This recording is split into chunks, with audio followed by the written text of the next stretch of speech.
All right, there's rumors going around who Shakur Stevenson will fight. Obviously, the two guys that's names that's going around is are Oscar Valdez and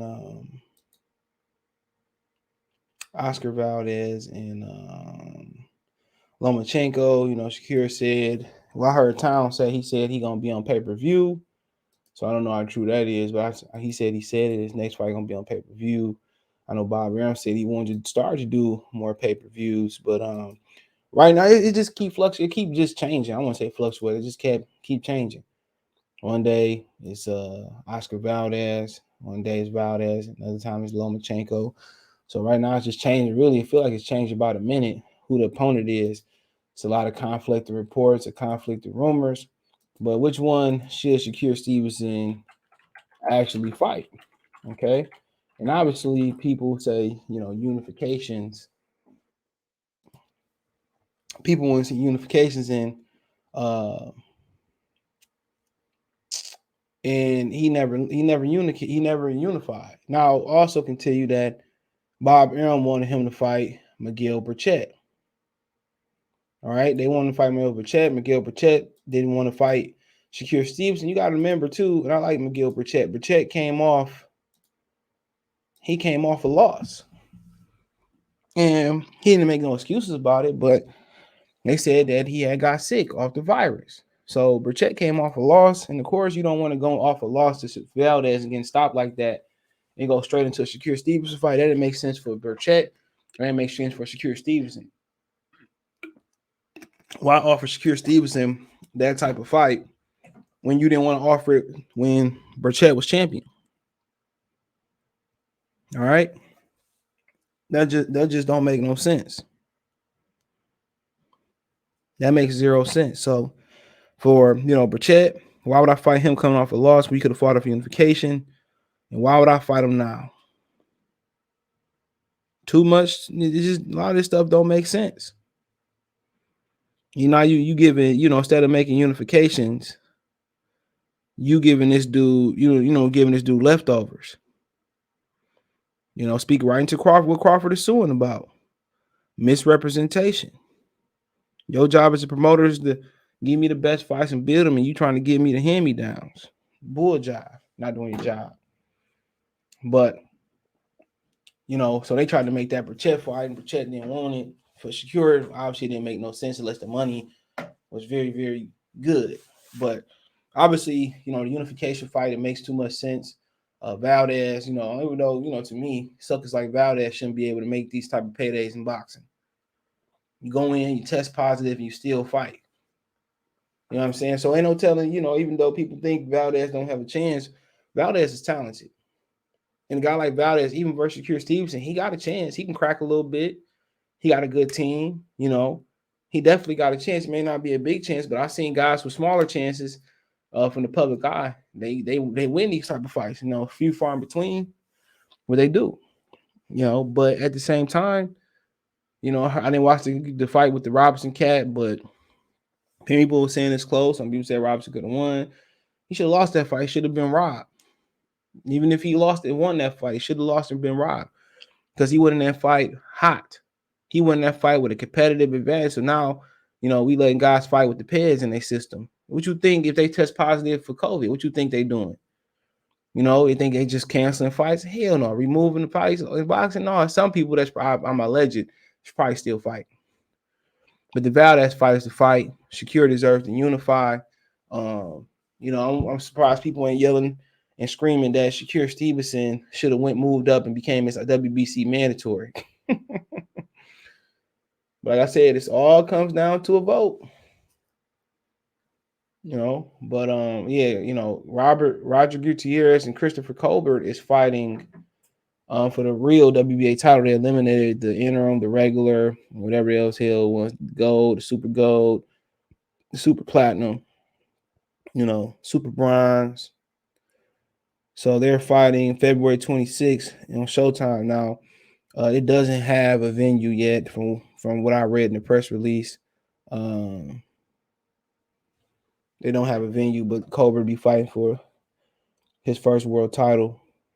Want to know if he's going to be at the Barclays Center, but yeah, Probably not because of the mandate in New York City. So yeah, it doesn't have. I mean, we almost what we about what 6 weeks out. We're 6 weeks out, and well, yeah, okay, they do have a date. According to BoxRec, it's going to be at the StubHub Arena. Well, the Dignity Health Sports Park in Carson, California. So yeah, they do have a venue. It's going to be in Carson, California. So when you go, they have a venue. So Colbert will be fighting for the WBA. I don't know much about Roger Gutierrez and Kenichi Aguawa. He can crack. He's the IBF. So I don't know. Can with PBC and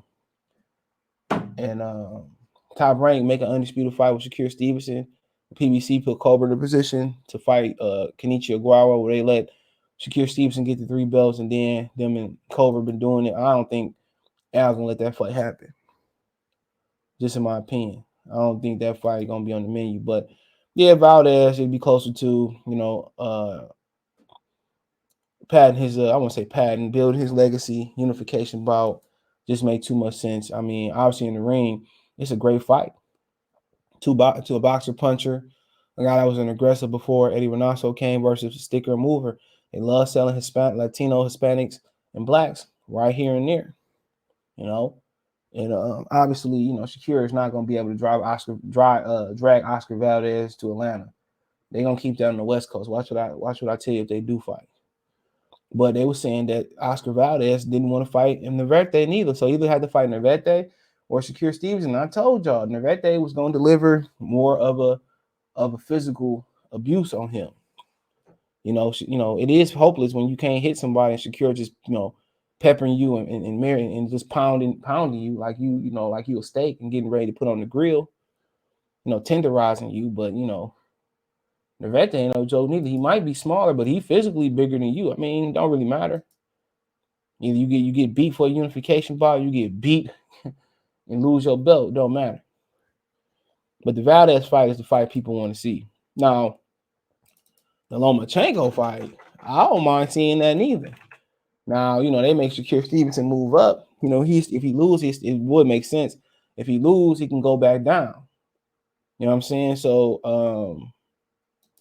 yeah, if he loses, he go back down. I mean, they didn't sparring. Lomachenko look like don't matter. I don't know what they were saying. Sparring don't mean nothing. It might get him the confidence to sound the line. Lomachenko might turn to a different beast once the bell ring. So sparring don't mean nothing, honestly. All right, that it don't mean jack quack crap most of the time. It don't mean nothing. So like I said before, if he, this is a good fight. And that's a good fight too. Really ain't no drop off. He could drag Lomachenko to Atlanta. They probably do it on the East Coast, depending on the mandates. He could drag Lomachenko to Atlanta. Lomachenko got to drag him to Atlanta. Lomachenko go down there. So you hoping this be in Atlanta? Lomachenko, you probably got a better chance of Lomachenko going down there than Valdez. But yeah, they probably East Coast for Atlanta, and that's a good fight. Really no drop off. Lomachenko ain't never tested hot. Lomachenko ain't done none of the sucker stuff that Valdez did in his career. And Lomachenko probably deserve it more. You probably get more credit for beating Lomachenko, I believe. But then again, probably creep on the pound for pound list. For sure, fighting Lomachenko if you can beat him. But then again, like I said, I think you get more credit for Valdez's unification bout. Valdez never lost. Lomachenko lost. All they're going to do is berate you about Lomachenko, who's the greatest thing since sliced bread. When the telecast began, when the telecast ended, he got old overnight. He this, that, and the third. So, like I said before, Valdez, you can serve justice. You know what I'm saying? Valdez, you can hurt him. But,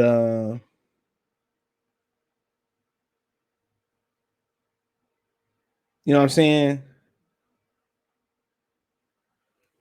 So, either or a good fight to me. I like to see Shakur get the hardware, even though I don't think Oscar Valdez deserves to make the payday, bro. I know it's important to him, and putting that extra belt around his waist, on his shoulder, or wherever the hell you want to put it at, it's very important to him, man. And but as far as competitiveness, that Lomachenko fight is a tougher fight, for sure. He'll tell you that. That fight, he probably be the underdog. He probably be a nice size under. I won't say be a huge underdog, be an underdog for sure. But then again, you think about it. Like, why do I need Lomachenko? I come back down, fight Shakur, maybe Nervete move up, maybe unify with Kenichi Aguirre, perhaps beat Colbert, then maybe beat on Nervete or fight Nervete. I think Nervete, depending on how he move up, I think he dangerous. He dangerous. To me, them the three most dangerous fights for him is Nervete. I don't know, man. Nervete and Lomachenko. I say Lomachenko because Lomachenko, Nervete, Colbert, then Valdez in that order for him. But like I said, that's why they fight the fights. Him and Colbert would be a spectacle in the NYC Jersey here. That'd be I'll go to that one. Yeah, I might go to this. If he fight in Atlanta, I go to that one. Yeah, for sure. I pop up with Lomachenko. I met Lomachenko in Vegas. I pop up support him in Atlanta. If he fight in New York City, I pop up support that. I can drive to Atlanta. I can fly into New York City, so I support that. Love the kid. The kid can fight. So, like I said, losing Lomachenko shouldn't define his career, but people gonna act like it does define his career. It's crazy, right? But other than that, man, like I said before, right now, as we speak now, Lomachenko is the rumored opponent. So I don't know. But which one would you rather see, Lomachenko, Valdez? Let me know what you think in the comment section. You can find me on Twitter. Oh, hold on. Yeah, hold on. And also, my bad, I'll give y'all tidbits here. Okay, I'll say the rest of the rumors here before I jump off here. So also Top Rank could be announcing Shakur's next fight tonight at the Joe Smith Jr. fight. So I might tune in to watch, see who they announce. So they could be announcing the fight at the Joe Smith Jr. fight. Also, they could be revealing their schedule as soon as tonight or next week. I really hear it's next week they can reveal their immediate or their near future schedule. They say Teofimo could fight Barboza as a pay the next, but Barboza is the front runner. All right. So you hear about Teo. I heard it's supposed to be going on pay-per-view. I don't know how true that is. So I said that. That's pretty much it. Triple G Murata April 2nd. Like I said in another video, it's not gonna it's not it's going to happen in the US. So Japan right now could change to the US depending on the strict restrictions. So they said a contract was sent to TO manager to face Barboza. So TO has to decide really soon. So yeah, that's it right there. But yeah, the schedule release for Top Rank is expected by next week. Shakur fight could be announced tonight. I'm here. So yeah, appreciate the love, support. Check out the boxing. I don't know what to call this. Boxing news, I guess. Find me on Twitter, Facebook, Instagram. If you have business question, inquiry, response, video requests, all my social media subscription. Twitter's the fastest way to Facebook than Instagram. Want to make a financial donation? Cash App CJ Good 313, $ CJ Good 313, Venmo CJ Good 313, PayPal link description. Also to donate, comment, thumbs up the video, share the video, subscribe to the channel, and subscribe once the bell icon button. Let me know what's in the comment section. Appreciate the love, support.